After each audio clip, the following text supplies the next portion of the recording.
የትሁት አባትም አለምዬን የሆነ ቦታ ወስድሻለሁ ብሎ የሚያማምር ልብሶችን ገዝቶላት ወደ ቤት ይዟት ይመጣል። እሷም ልብሱን እንድትቀይር ይነግራታል። ልብሱን ከቀየረች በኋላ እሱም እጅግ ደስ ብሎት እያያት በግርምት ይገኛል። እኔ የምልክ ባለቤት ከሞተ ጀምሮ ለምን ትዳር አልያዝክም ብላ ስትጠይቀው እሱም ደግሞ ባለቤቴን በጣም ስለምወዳት በሀዘን ተቆራምጄ ነበረ የኖርኩት ይላታል።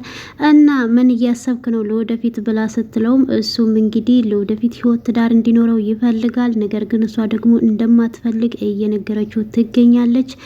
ናቲ ዛሬ ትልቅ ስህተት ነው የሰራው። እናቱን እንግዲህ ቤቲ ብቻዋን እንድታገኛት ነበረ ያደረገው። እሷም እንደተቀየረች እየተለሳለሰች ሄዳ ቤት ታገኛታለች። አለምዬም ደንግጣ ከተቀመጠችበት ስትነሳ አርፈሽ ተቀመጪ ገዜ እታች እየጠበቀኝ ነው ብላ ትላታለች። እሷም አሁን ይቅርታሽን እንፈልጋለሁኝ ቡና አፈላልሻለሁ እናም ቡና አብረን እንጠጣለን አሁን ቁጭ በይ ብላት እንግዲህ ሲኒ ይዛ መታ በአጋጣሚ ልክ እሷ ጋር ጠጋ ብላ አጠገቧ መርፌውን ወቅታት ነው የሄደችው። እንግዲህ እየሮጠች አለምዬም ራሷን ስታ ወድቃለች። ማንም ሰው አጠገቧ የለም። ቤትም እንግዲህ እነሱ ተደስተው እኛ ደግሞ እንዲሁ በነፃ የምንወጣበት ነገር የለም እያለች ነው። በጣም ነው የሚያሳዝነው።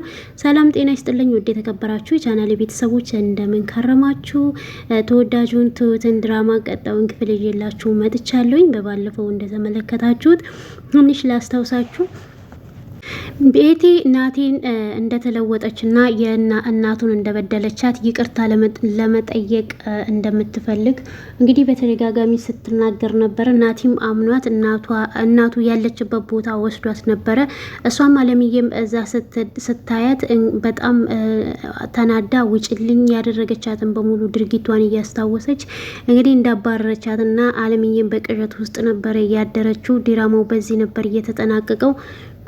ቤቲም ወደ ቤት ገብታ ይሄ መርዝ በውስጥሽ ተሰራጭቶ እንዲገድልሽ ነው የምፈልገው፣ በፍጹም እንድትኖሪ አልፈልግም እያለች እንግዲህ መርፌውን አንስታ አልጋው ስር ቀብረው ነበረ። አለምዬም እሷን ስታያት በጣም ትደነግጥና ምን ልትሆኝ ነው የመጣሽው ብላ ስትላት ቤቲም ይቅርታሽን ፈልጌ ነው በጣም ተጸጽቻለሁ ትላታለች። አለምዬም ያኔ በር ዘግተውባት እንዴት እንደሚያሰቃዩትና ሰው እንደማይወዳት እሷ በጣም እንደቆሸሸችና ማንም ሰው እንደማይወዳት ስትነግራት ስታስጨንቃት ነፍሷን የያኔውን ታስታውሳለች። ቤቲ ማንም የሚወድሽ የለም ስትላት አለምዬ ደግሞ እኔ ልጄ ይወደኛል ናቲ ቆንጆ ናት ብሎኛል ጌጦችንም ወሰድሻቸው አይደል ብላ ስትላትም ናቲ እኮ ሞቷል መቃብሩም አይተሽዋል አይደል እንዴ መቃብሩም ቆሽሿል ብላ ስትላትም ሄጄ ላጽዳው እባክሽን ብላ ትላታለች። እናም ለጅብ ነው አሳልፌ የምሰጥሽ ስትላት እሷ ጅብ እፈራለሁ ትላለች። አሁን ድምጽ ከሰማሁ ከዚህ ከፎቅ ላይ ነው ገዜ ወርውሮ የሚጥልሽ ብላ ስትላትም እሷም ደግሞ አለምዬም ምንም አማራጭ ስለሌላት ምንም ድምፅ አላሰማም። አሁን ግን ውጭልኝ ብላ የጮህችበትና ያችን ቀን ታስታውስና እኔ ያንቺን ይቅርታ አልፈልግም ከዚህ አሁን እንድትወጭልኝ ነው የምፈልገው ለትጨርሽ ነው ወይ የመጣሹ ብላ እጅግ ትጮህባታለች። እሷም ተነስታ እንግዲህ እናቲም ሊሸኛት ይወጣል። ትንሽ መንገድ ከተጓዙ በኋላ ቆይ አንቺ እናቴን ምንድን ያደረግሻት ብሎ ሲጠይቃትም እኔ እናትን ምን አድርጋታለሁ ትለዋለች። እሱም ብቻ ያደረግሻትን ታውቂያለሽ እናቴ ያለ ምክንያት እንደዚህ አትሆንም። አንድ ክላስ ውስጥ ዘግተሽባት እንግዲህ ስታደርግ የነበረውን አንቺ ነሽ የምታውቂው። እኔም ቢሆን እናቴን ስላዳንክሽልኝ ይቅር አልኩሽ እንጂ ሙሉ ለሙሉ ይቅር አላልኩሽም። አሁን ሪያድ ጠርተሽ ሂጂ ይላታል። እንዴ ትንሽ መንገድ እንኳን ሳሸኛኝ ትለዋለች። እሱም እሺ ይላትና ትንሽ መንገድ ይሸኛታል። የትሁት አባትም አለምዬ ዛሬ አምሮብሻል ሲላት እሷም ምን ያደርጋል ደስታዬ 5 ደቂቃ አልቆየም ትለዋለች። ምን ተፈጥሮ ነው ብሎ ሲጠይቃትም ለአያት ይቅርና ሊያስባት የማልፈልጋት ልጅ ናቲ እጇን ጎትቶ እዚህ ቤት አመጣት ትለዋለች። ማን ብሎ ሲለው ቤቲ። እሱም ይደነግጥና እንዴት እሱ ይዟት ሊመጣ ይችላል እንዴት ይዟት መጣ ብላ ስትለው እሱ የት ያውቃታል እኔን እዛ አንድ ቤት ውስጥ ዘግታ እንዴት ስታሰቃየኝ እንደነበረ እኔን ብቻ ነኝ የማውቀው ትለዋለች። እሱም አሁን ተረጋጊ፣ እሷ እኮ አሁን የለችም ብሎ ሲላትም እሷም አሁን እዚህ ገዜ መጥቶ ቢገለኝስ ሲላት ስትለው እሱ ደግሞ እኔ በህይወት እያለሁኝ እሱ አንቺን ምንም ሊያደርግ አይችልም ይላታል። እሷም አመሰግናለሁ ትለዋለች። ቲም ወደ ቤት ስትመለስ ትሁትን ታገኛታለች። ትሁት በቤት ማን አለ ከዚህ ሴት አለ ብላ ስትጠይቃት ከዚህም ወደ ውጭ ወጥቷል አሁን ማንም የለም ትላታለች። እሷም በጣም ጥሩ ትልና ትሁት በትኩረት ፊቷን እያየቻት ነበርና ምን ነው ችግር አለ እንዴ ብላ ስትጠይቃትም እሷም አዎ ችግር አለ አለምዬን ይቅርታ ልጠይቃት ሄጄ ነበር ብላ ስትላት እሷም በጣም ትደነግጥና ማን ወሰደሽ እዛ ስትላት ናቲን የወሰደኝ ነው አንቺ ባትወስጂኝ እሱ የማይወስደኝ መሰለሽ እንዲህ ብላ ትላታለች። አይ እንደዛ ማለት አይደለም ብላ ስትላት አወስዱኛል ግን ምን ያደርገዋል ይቅርታ ልታረግልኝ አልቻለችም በሷም እኮ አይፈረድባትም ስትላት ቤቲም ከይቅርታ በላይ ሌላ ምን እንደላድርግላት ስትላት ይቅርታም እኮ ጊዜ ይፈልገዋል ትላታለች ቤቲ ትሁት ቤቲም በስሜት ትሆንና በንዴት ውስጥ ሆና ይቅርታ ትልቅነት ነው ዝባሲንቄ ምናምን እያልሽ የምታወሪው አንቺ አልነበርሽም እንዲህ ብላ ስትላትም አይ ሁሉም ጊዜ ያለው ትላታለች። ለነገሩ አንዳንድ ሰው ይቅርታ የሚገባው አይደለም ማለቴ አንቺን ይቅርታ የሚጠይቅ ሰው የሚገባው ሰው አለ ወይ ብላ ትጠይቃታለች። ወይ አንቺን ሰው ቤት ይበድልሻል ብላ ስትላትም ቤቲም አዎ አለ ያኔ ጥሩ በሆንኩ ጊዜ ልጅ በሆንኩኝ ጊዜ የቤት ልጅ በሆንኩኝ ጊዜ አዎ ይቅርታ የሚጠይቁኝ ሰው አለ ብላ ትላታለች። ትሁትም አልገባኝም ቤቲ ብላ ስትላትም መቼም ሊገባሽ አይችልም ትሰሚኛለሽ ትሁት ከፈለገች ከነ ይቅርታዋ ገደል መግባት ትችላለች ስትላት ትሁትም አሁን ወደ ዋናሽ ጣቢያ ተመለሽ ብላ ትላታለች። እናንተ ጥሩ ልሆንም ልሞክር እንኳን እናንተ ደግሞ እድሉን አልሰጣችሁኝም ብላ ወደ ክላሷ ጥላት ትገባለች። ክላሷን ከገባች በኋላ ይሄ መርዝ በሰውነትሽ ውስጥ ገብቶ ይገልሻል፣ አንቺ መሞት አለብሽ፣ እናንተ እየሳቃችሁ እኛ እያዘንን ደግሞ በፍጹም መኖር የለብንም ብላ ፍራሿን እንግዲህ ከፍ አድርጋ ካነሳች በኋላ መርፌውን ታስቀምጠዋለች መድኃኒቱን። ናቲም ወደ እናቱ ጋር ሲመለስ አለምዬም ቆይ አንተ ምንድነው እያደረክ ያለከው እንዴት ይዛሃት ትመጣለክ ብላ ስትለውም እሱም ደግሞ ጨቅጭቃይ ነው እናቴ በጣም ይቅርታ ይላታል። ምንስ ብትጨቀጭቅክ እኔ ያሳለፍኩትን ህይወት አንተ ይገባሃል? በዛ አንድ ቤት ውስጥ ዘግታ ሁሉንም ነገር ያደረገችኝን ነግሬክ ነበረ። እሷ በእኔ ወርቆች እየተዋበችና እያጊያጠች እኔ ምን ያህል እንደማስጠላና ሰዎች ምን ያህል እንደሚጠሉኝ አይምሮዬን ስታቆስለው ነው የኖረችው። አሁንም ደግሞ ምን ይዛ እንደመጣች ምን ታውቃለህ ለምን ብላ ስትለውም እሱም በጣም ይቅርታ ይላታል። ዳግም ያለ መምጣቷን እኔ በምን እርግጠኛ ነኝ ብላ ስትለውም እሷም ከእንግዲህ በኋላ አላመጣትም ይላል ናቲ። ከእንግዲህ በኋላ እሷ እዚህ ቤት ከመጣች እኔ ነኝ የምወጣው ብላ ስትልም እንግዲህ የትሁቴ አባትም በፍጹም እንደዛ ሊሆን አይችልም እሷም ተመልሳ አትመጣም ብለው ያረጋጓታል። ነገር ግን የትሁት አባትም ናቲን ወደ ታች ይዞት ይወርድና አንተ ጥሩ ነገር አላደረክም ናቲ በጣም ተሳስተካል ብሎ ሲሎም እሷም ተጸጽቻለሁና እሷን ይቅርታ መጠየቅ አለብኝ ብላ ስለጠየቀችኝ ነው ተጸጸተች ይቅርታ ልጠይቅ ነው የመጣችው ብሎ ሲለውም አይ እንደዛ አይመስልም ከኋላዋ የሆነ ነገር እንዳለ በምን ታውቃለህ? እንደዛ ስትበድል የነበረችዋ ሴት በቅስፈት ውስጥ ይቅርታ ልጠይቅ ነው ስትልክ አንተ በምን አሰብከው ብላ ትለዋለች። ማለት አልገባኝም ብሎ ሲልም አንተ ብዙ ችግሮች እንዳለ ታውቃለህ አይደለ ብሎ ይለዋል። እናም በቃ ጋሼ ካጠፋው በጣም ይቅርታ ናቲም ይቅርታ አድርግልኝና ጋሼ ሁሉንም ነገር በክፉ ነገር ማየት ጥሩ አይደለም ብዬ አስባለሁ ብሎ ሲለውም እሱ ልክ ነህ ልጄ ትናንት እሷ ይቅርታ ብላ ለመጠየቅ ስትመጣ መጠርጠር ከበስተጀርባው ምን አለ ብሎ ማጤን እናም ሌላ ችግር ሊኖር ስለሚችል እና በቅስፈት ውስጥ ደግሞ ይቅርታ ልታደርግላት ስታሰቃየት የነበረች ሴት ያለ ምክንያት ይቅርታ ልትጠይቅ አትመጣም። ናቲም ተጸጽታ ብሎ ሲለው ተጸጽታ አይመስለኝም ግን መጠንቀቅ አለብን እዚህ ቤት ደግሞ ህፃን እንዳለች እንዳትረሳ ትሁትም እንዳለች እንዳትረሳ ብሎ ይለዋል። እሺ ተባብለው እንግዲህ እሱም አብረው ይለያያሉ። ከተለያዩ በኋላም አለሚም እንቅልፍ ከወሰዳት በኋላ ህልም ታያለች። ህልሙም በጣም የሚያስጨንቅና አንቺ አብደሻል፣ አንቺ ቆሽሸሻል፣ በጣም ብዙ ነገሮችን ስትናገራት ቤቲ ገዜም መጥቶ ደግሞ አንቺ ገፊ እያለ ሲደበድባት በህልሟ ታይና ትጮህና ትደነግጥና ትነሳለች።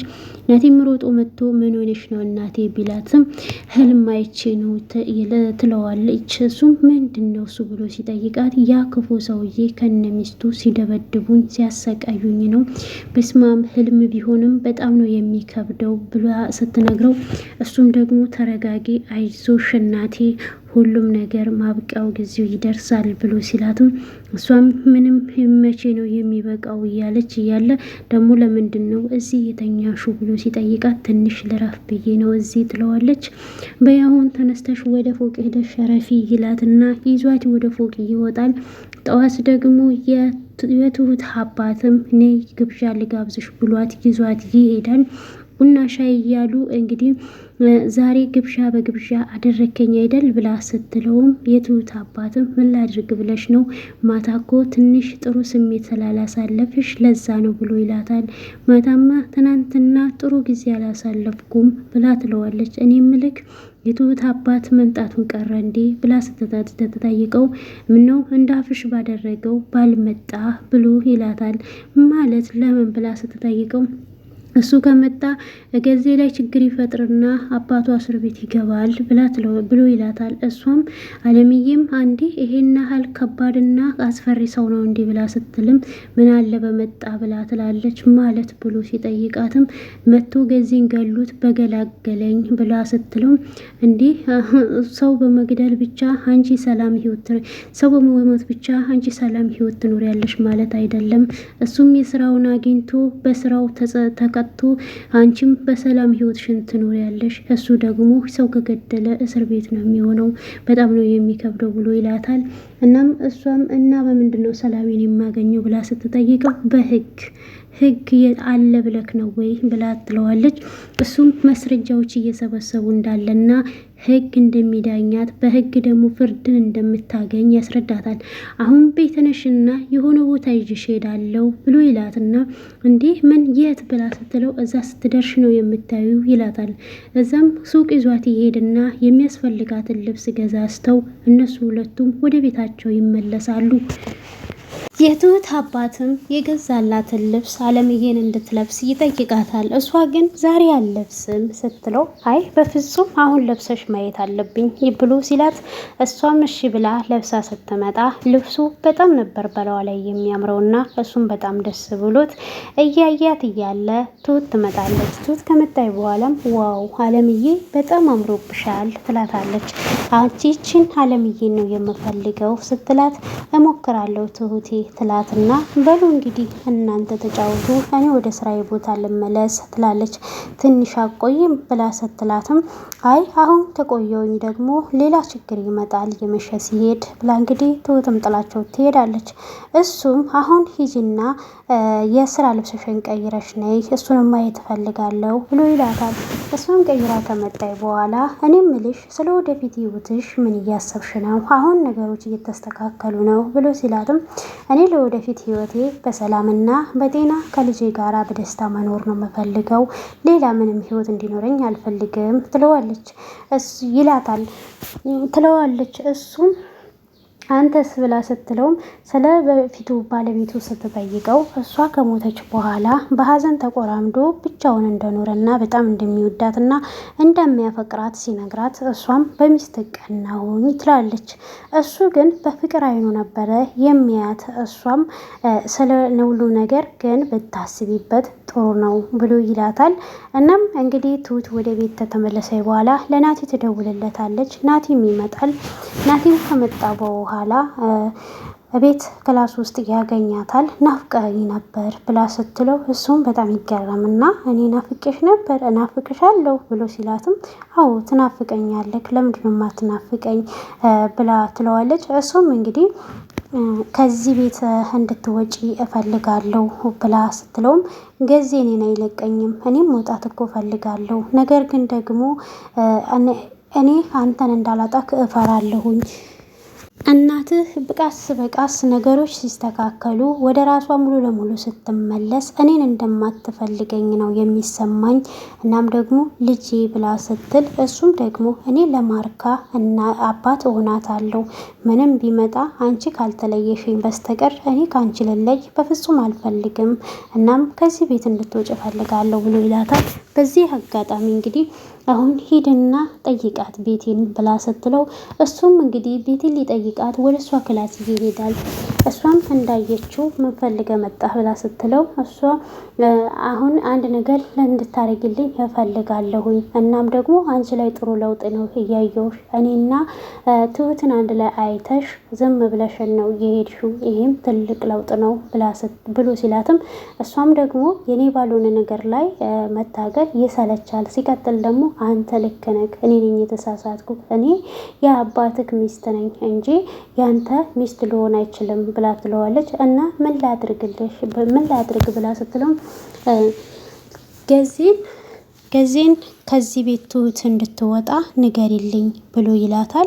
እሷም ደግሞ አልችልም ስትለው ትችያለሽ፣ ለምንድን ነው የማትችይው ብሎ ሲጠይቃት እና ምነው አንተ አለምዬ ይቅርታ እንድታደርግልኝ አስገድዳሃት ነበር ብላ ትለዋለች። እሱም ደግሞ አንቺ ትሁት እንድትወጣ ካደረግሽልኝ እኔ ከእናቴ ጋራ እንደምንም አድርጌ አስታርቅሻለሁ ሲላት፣ እሺ እንደዛ ካደረግ እኔ የምተባበር ካለው ብላ ቃል ትገባለታለች። ናቲም ለትሁት አባት ይሄድና ልጅቷ በጣም እንደተጸጸተችና ይቅርታ እንድታደርግላት አለምዬን ጠይቅልኝ፣ ያንተ እርዳታ ያስፈልገኛል ብሎ ይለዋል።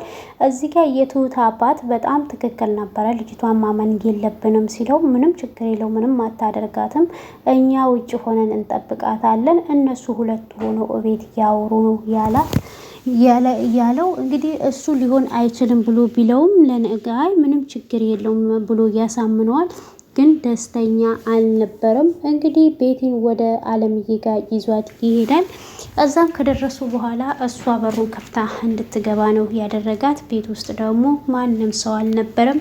እሷም አለምዬም እንዳየቻት ከተቀመጠችበት ትነሳና ምን ልትሆኚ ነው የመጣሹ ብላ ስትላትም ይቅርታሽን ልፈልጌ ነው የመጣሁት፣ ሌላ ነገር ደግሞ አደርጋለሁ ካልሽ ገዜታች ነው ያለው፣ ማንም ሊያስጥልሽ አይችልም፣ ብቻሽን ነሽ ያለሹ ብላ ትላታለች።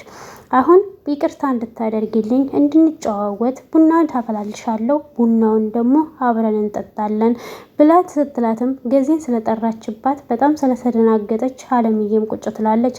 ሁሉም ቤቱ ነግ ደግሞ ሁሉም ዝግጁ ነው። ሲኒውም እዚህ ጋር ለብላ እንግዲህ 2 ሲኒ ታመጣና በትሪ ታስቀምጠዋለች ጠረጴዛ ላይ ቴብል ላይ እንዳስቀመጠችው እሷን አለምዬ ሳታስበው ትጠጋትና ያን የገዳይ የሆነ መርዝን ትወጋታለች። ልክ እየወጋቻት እያለ ራሷን ስታ ነው የወደቀችው። በሚያሳዝን ሁኔታ ቤቲም ደግሞ እየሮጠች ነው የወጣችውና እዚህ ጋር የእውነት በጣም የሚያሳዝነው ነገር የእሷ ልስላሴ የእሷ ደግሞ እየተለወጠች የሚመሰሏ እና ናቲንና ትሁትን አሳምናቸው ነው ይሄ ሁሉ ነገር የመጣው። እንግዲህ ናቲ በራሱ እናቱን አግኝቶ እናቱን ደግሞ ችግር ላይ ጥሏታል። በጣም ነው የሚያሳዝነው። ቤቲ ሁሉንም ነገር ማድረግ ነው የምትፈልገው። ይሄን ደግሞ የምታደርገው ባለቤቷ ይሄን እሱን እንድትረዳው ከጎኑ ከሆነች አንድ እርምጃ በተራመደች ሰዓት የምትፈልገውን ገንዘብ እንደሚሰጣት ያን ገንዘብ ደግሞ እንደ ባለፈው እንድታስቀምጥ ሳይሆን እንደፈለጋት እንድትጠቀም ነው። እሷም ደግሞ የታመመችባት እህት አለችና ያንን እህቷን ለማሳከም ውጭ ሀገር ግዴታ ገንዘብ ያስፈልጋታልና ያለ ማድረግ ነው። እኔ ግን ከዚህ ድራማ የተማርኩት ነገር ቢኖር አንዱን ገሎ አንዱን ለማዳን ይቻላል ወይ? የእውነት ቤቲ አሁን ሰውን እህቷን አድናለሁ ብላ ወንጀለኛ ሆነች። አልማዝ ልትሞትም ላትሞትም ትችላለች። ምክንያቱም ደርሰው ወይ ወደ ሆስፒታል ሊወስዷት ስለሚችል ያው ድራማው በአንጠልጣይ ላይ ነው የቆመው። ቀጣይ ክፍል ላይ እንግዲህ ሲለቀቅ ይዤላችሁ እመጣለሁኝ። በጣም ትማሩበታላችሁ። በጣም ደስ ይላል። የሰው ልጅ ያልሰራውን ያልደከመበትን የሰውን ገንዘብ ለመውሰድ ብሎ ምን ያህል ዋጋ እንደሚከፍል ነው የምትማሩበት ድራማው።